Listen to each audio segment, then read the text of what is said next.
Comentario o tutorial sobre la filosofía de Nietzsche. Está claro que Nietzsche es un gran filósofo. Nació en Alemania en 1844 y murió en 1900. Se puede hablar de Nietzsche y de la crisis de la cultura occidental. En el plano antropológico y ético, Nietzsche quiso realizar una inversión de los valores vigentes hasta su época.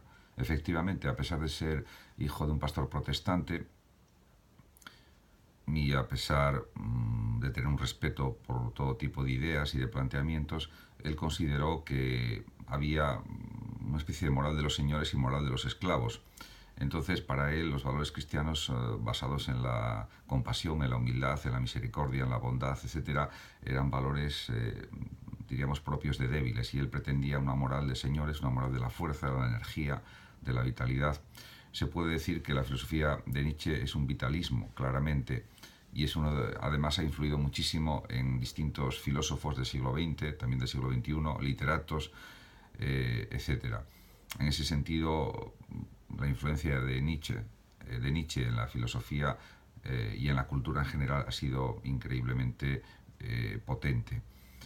Nietzsche además lleva a cabo una dura crítica de los pilares básicos de la cultura occidental, por ejemplo la metafísica, la moral y la religión, porque básicamente lo que viene a decir es que Dios ha muerto y que por tanto hay que maximizar la vida presente, la vida real, la vida sensible, el mundo sensible frente a, por ejemplo, al mundo inteligible platónico que para él no existe, y frente a los consuelos de la religión cristiana o otras religiones que hablan del más allá, de otra vida después de la muerte. Eso para Nietzsche son simples ilusiones mentales y no sirven para el tipo de vida que él quiere. Por eso la filosofía nietzscheana es una exaltación de la vida, del dinamismo, de la fuerza, de la energía, de la lucha, de intentar conseguir lo que pretendemos, de vivir plenamente la realidad, de alcanzar nuevos logros, etcétera. Nietzsche pues, nació en Rocken, Alemania, el 15 de octubre de 1844, estudió filología clásica en Bonn y Leipzig, llegó a ser catedrático de griego de universidad. En Leipzig, por ejemplo, leyó por primera vez la obra de Schopenhauer, El mundo como voluntad y representación. En una de sus obras, Humano, demasiado humano, Nietzsche ya señala su separación de Wagner y de Schopenhauer. En 1879 renunció definitivamente a su cátedra de griego en Basilea por problemas de salud. En 1889 sufre un colapso en una plaza de Turín y es internado en una clínica psiquiátrica, diagnosticándosele parálisis progresiva, pierde la razón y muere en 1900. En cuanto a la filosofía de Nietzsche, se pueden establecer varios periodos. Un primer periodo que podemos llamar romántico, que es el llamado de la filosofía de la noche. El artista es la encarnación del héroe, trágico y representa lo dionisíaco. Surge en Basilea, se inspira en los presocráticos, en Wagner, en Schopenhauer. Claro, lo dionisíaco se opone a lo apolíneo. Se puede decir que Nietzsche está a favor de lo dionisíaco, de la exaltación de la vida. A veces, pues la vida, por supuesto, que es más bien caótica, es desordenada, y en cambio lo apolíneo sería lo perfecto, la armonía, el equilibrio. Entonces, frente a la armonía y el equilibrio y la mesura y la medida, él considera que es mejor en la vida la fuerza, la energía desbordante de conseguir cosas, de hacer cosas, de viajar, etcétera. En ese sentido, pues es entendible su planteamiento, teniendo en cuenta que él considera que Dios ha muerto y que afirma una filosofía atea. En cuanto al segundo periodo de la filosofía de Nietzsche, se llama periodo positivista o ilustrado, y es lo que se correspondería con la filosofía de la mañana, por decirlo de alguna manera. Hace una referencia clara a Voltaire, al pensamiento de Voltaire y a los ilustrados franceses. Escribe, por ejemplo, en este periodo positivista, Humano, demasiado humano. A este periodo le sigue el tercer periodo, que se le denomina periodo de Zaratustra. Es la llamada filosofía del mediodía. En su libro Así habló Zaratustra aparecen además los puntos clave de su pensamiento: el superhombre, el eterno retorno, etc. En cuanto al superhombre, pues es un poco volverse niños, aspirar a todo, luchar por todo, ser ambicioso en la vida, y el eterno retorno, pues lo que viene a significar es que las cosas se repiten y se repiten, son cíclicas, etc. En cuanto al cuarto periodo, o llamado periodo crítico, es lo que se puede denominar filosofía del atardecer, en el que ataca a la cultura occidental de un modo mucho más radical y violento que en el segundo periodo. Y bueno, ahí ya diríamos que está claro que se establece la moral de los señores, la moral de los débiles.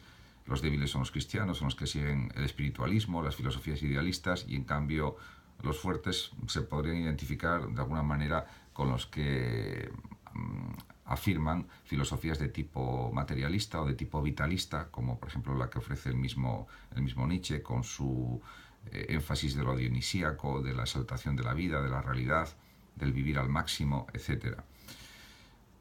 Por otra parte, William Hamilton, analizando la filosofía de Nietzsche, consideró que el nihilismo, que es otra de las ideas afirmada por Nietzsche, es la negación de la realidad sustancial. Se puede hablar también de un nihilismo epistemológico, o sea, relativo al conocimiento. Todo propósito o sentido para Nietzsche es mera ilusión, son elaboraciones de las personas, del sujeto pensante, pero es pura ilusión. Y luego también hay el nihilismo negativo o pasivo, que es el de la tradición moral o metafísica.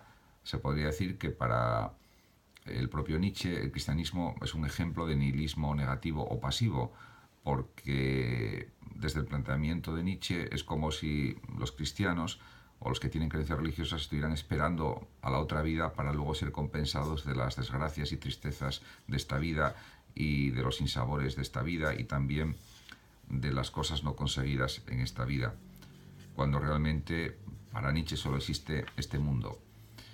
Luego también se puede hablar de un nihilismo positivo o activo, que consiste en destruir el sistema de valores del otro nihilismo.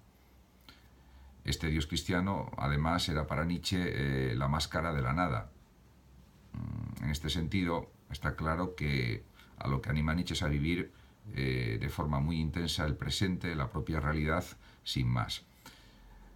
Luego también aparecen en Nietzsche ideas que luego serían tratadas por otros pensadores, también existencialistas en el siglo XX, por ejemplo el sentimiento de estar arrojado, y también incluso hasta por Heidegger, etc., el sentimiento de estar arrojado a un mundo absurdo. También Albert Camus pues trató esto de la realidad de un mundo absurdo. En este sentido, esto ya está en parte anticipado en la obra de Nietzsche, en los pensamientos de Nietzsche. En lo relativo a la transvaloración de los valores o la desvalorización de los valores, desaparece el poder de la religión, de la moral y de la metafísica, porque considera Nietzsche que eso disminuye la propia vitalidad del ser humano. Por lo tanto, hay que huir de los engaños, de las ilusiones, de las falsedades, y saber que se tiene solamente este mundo real, y que por tanto hay que desarrollar actividad y energía. Lo más fundamental es hacer y desarrollar actividad en este mundo. Además, hay otra cuestión importante.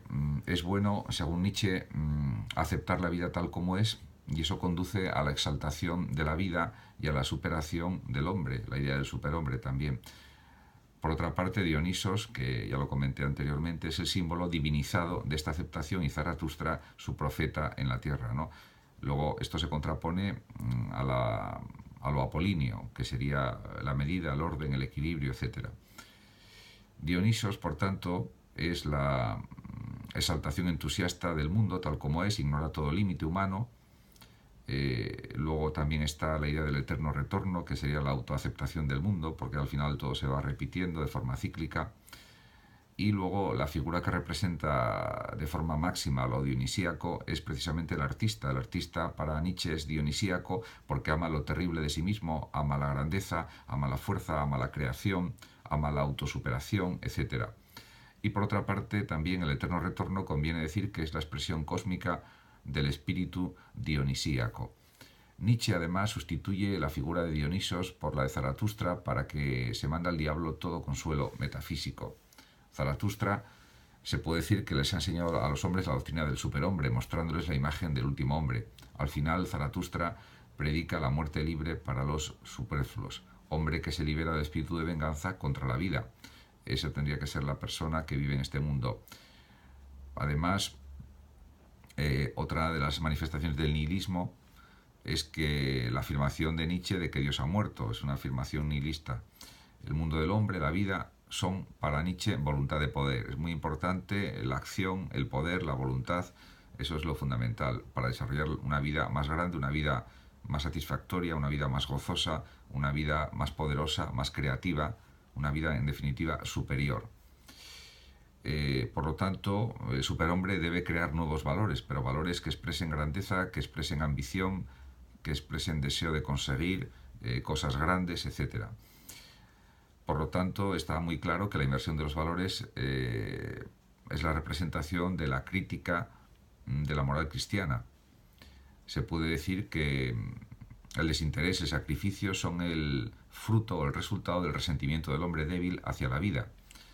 Y él, en cambio, Nietzsche, diríamos que afirma al superhombre, que es la capacidad de destruir, pero también de crear cosas nuevas, ¿no?